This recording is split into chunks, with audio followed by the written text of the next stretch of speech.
आप सभी का कृष्ण न्यूज भोजपुरी चैनल में बहुत बहुत स्वागत है। आप सबके लिए फिर से भोजपुरी की पारिवारिक और ड्रामा फिल्म लेके आ गया हूँ, जिसका नाम सास बहू की पाठशाला।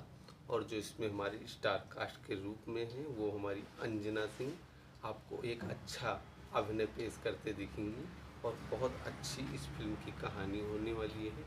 और इसी के साथ जो हमारे को स्टार कास्ट के रूप में हैं वो हैं प्रिया जी और ज्योति जी।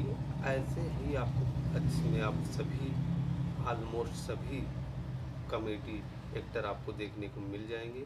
आप लोग इस फिल्म को ज़्यादा से ज़्यादा अपना प्यार दीजिए, जैसे हर एक भोजपुरी फिल्म को आप लोग देते हैं।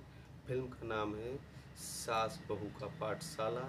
आप लोग इसको अपने परिवार के साथ बैठकर एंजॉय कर सकते हैं। एक भोजपुरी पारिवारिक ड्रामा फिल्म होने वाली है। वो ये मूवी अभी 2 घंटे पहले ही डाली गई है। आप सभी के भोजपुरी फैंस के लिए आप लोग इसको जाके यूट्यूब पे सर्च करिएगा, सास बहू की पाठशाला, और आप इस भोजपुरी फिल्म का फुल आनंद ले पाएंगे। पारिवारिक ड्रामा फिल्म होने वाली है। अभी अभी तक आपने अगर कृष्ण न्यूज भोजपुरी को नहीं सब्सक्राइब किया है तो सब्सक्राइब कर लीजिएगा।